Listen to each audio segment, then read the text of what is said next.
भगवान शिव कहते हैं कि ये 7 बातें किसी को नहीं बतानी चाहिए। दोस्तों, आज के समय में ऐसा कोई भी मनुष्य नहीं है जिसके जीवन में दुख, कठिनाइयां और असफलता न हो। ऐसा उनके साथ उनकी ही गलतियों के कारण होता है। वह गलतियां कौन कौन सी हैं और कैसे उन गलतियों को करने से बचा जा सकता है, वह आप इस शिव जी की कथा से जान सकते हैं। शिव जी को सृष्टि के रचयिता और संहारक दोनों माना जाता है। त्रिदेवों में शिव जी एक ऐसे देव हैं जिनके बारे में कहा जाता है कि वे हम मनुष्यों के साथ ही इसी पृथ्वी पर निवास करते हैं।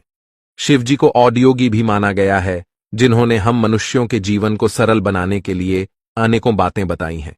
हम मनुष्य कौन कौन सी वो 7 गलतियां करते हैं और उनसे कैसे बचा जाए, वह जानने के लिए यह वीडियो अंत तक अवश्य देखिए। दोस्तों, एक बार की बात है, भगवान शिव जी अपनी अर्धांगिनी माता पार्वती के साथ पृथ्वी भ्रमण के लिए निकलते हैं। पृथ्वी भ्रमण के दौरान उन्हें अमीर चंद नाम का एक व्यक्ति दिखाई पड़ता है, जो बहुत ही दुखी और उदास था, जिसे देखकर मां पार्वती के मन में उसके दुख और उदासी का कारण जानने की उत्सुकता उत्पन्न हुई और वे शिवजी से प्रश्न करती हैं, हे प्रभु, वह व्यक्ति इतना दुखी और उदास क्यों है? उसके दुख और उदासी का क्या कारण है? तब शिवजी पार्वती जी की बातों का उत्तर देते हुए उनसे कहते हैं, हे देवी, जो भी मनुष्य अपने जीवन में 7 गलतियां करता है, वह सदैव दुखी और उदास रहता है। अतः जो भी मनुष्य अपने जीवन में दुख तथा परेशानियों से बचना चाहता है, तो उसे इन 7 बातों को अपने जीवन में अच्छी तरह आत्मसात करना होगा। शिवजी के उत्तर से माता पार्वती के मन में उन 7 बातों को जानने की उत्सुकता हुई, तो उन्होंने शिवजी से उन बातों के बारे में पूछ लिया, जिसका उत्तर देते हुए शिवजी बोले, हे प्रिय, मैं अमीर चंद के जीवन से जुड़ी कुछ बातें तुम्हें बताने जा रहा हूं, जिन्हें तुम ध्यान से सुनो। परंतु उससे पहले मैं तुम्हें एक बात बताता हूं कि सदा ही यह बोला जाता है कि धीरे बोलो, कोई सुन न ले। परंतु कोई भी इस बात को अपने जीवन में नहीं उतारता और वह अपने जीवन का गहरा से गहरा राज भी किसी न किसी व्यक्ति से बता ही देता है, जो सदा ही उसके परिवार में अशांति तथा परेशानियों का कारण बनता है। मनुष्य इस बात को माने या ना माने, परंतु वह अपनी परेशानियां तथा दुखों का कारण स्वयं ही होता है। महादेव मां पार्वती से कहते हैं, हे प्रिय, मैं अमीर चंद के बारे में आपको कुछ भी बताऊं, उससे पहले मैं आपसे जो बताने वाला हूं उसे ध्यान से सुनिए। मानव अक्सर यह बोलता है कि धीरे बोलो, कोई सुन ना ले, और यह बात अक्सर मानव के मुंह से निकलती ही रहती है। लेकिन सोचने की बात यह है कि इस वाक्य पर कोई अमल नहीं करता है, क्योंकि कितना भी गुप्त राज्य हो, मानव किसी ना किसी के कानों में बता ही देता है, और अक्सर परिवार में अशांति का कारण मानव स्वयं ही होता है।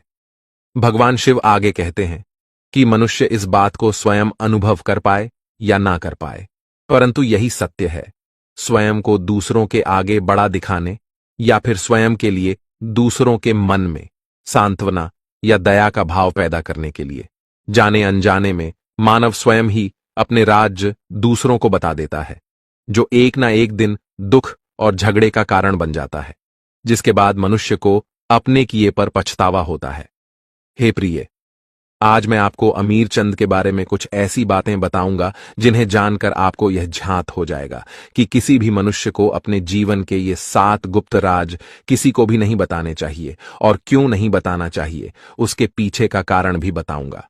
इतना कहकर शिवजी अमीर चंद के पड़ोस के गांव में शिव भक्त का रूप धारण करके वहां निवास करने चले जाते हैं। अमीर चंद बहुत ही गरीब था। वह इतना गरीब था कि वह अपने परिवार वालों के लिए 2 समय के भोजन का भी प्रबंध नहीं कर पाता था। ऐसा नहीं था कि वह आलसी या कामचोर था, वह मेहनती था और काम की खोज भी करता था, परंतु उसे कोई भी काम नहीं देता था। काम की खोज में वह दिन भर यहां वहां भटकता रहता और शाम को निराश होकर घर लौट आता। अमीर चंद की बेरोजगारी से उसकी पत्नी बेहद ही निराश रहती थी और उस पर जल्द से जल्द कोई न कोई काम ढूंढने का दबाव बनाती थी। काम न मिलने और अपनी पत्नी की बातों से परेशान होकर एक दिन अमीर चंद उससे कहता है कि मैं काम की तलाश बहुत करता हूं, परंतु मुझे कोई भी काम देने को तैयार नहीं है। मैं जहां भी काम मांगने जाता हूं, वहां से मुझे यह कहकर भगा दिया जाता है कि हमारे पास कोई भी काम नहीं है। अब तुम ही बताओ कि मैं क्या करूं। मैं तुम्हें और बच्चों को कैसे पालूंगा ये चिंता मुझे दिन प्रतिदिन अंदर ही अंदर खाए जा रही है। अमीरचंद की बात पूरी सुन लेने के बाद उसकी पत्नी बोली, तुम एक व्यक्ति के पास केवल एक ही बार काम मांगने जाते हो, वह मना कर देता है तो दोबारा उसके पास जाते ही नहीं, परंतु तुम्हें उसके पास दोबारा काम मांगने जाना चाहिए और उसे अपनी गरीबी और मजबूरी के बारे में बताना चाहिए और उसकी हमदर्दी लेनी चाहिए। तुम्हारे बारे में जानकर वह अवश्य ही तुम्हें कोई ना कोई काम दे देगा। अमीरचंद को यह बात सही लगी और उसने बिल्कुल वैसा ही किया।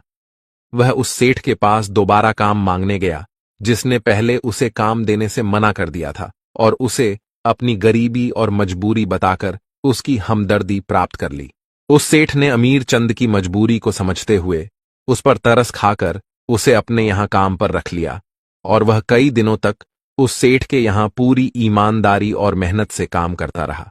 परंतु जब उसे यह पता चला कि वह सेठ उसे अपने यहां काम कर रहे दूसरे मजदूरों से कम वेतन देता है तो उसे बहुत ही ज्यादा दुख हुआ।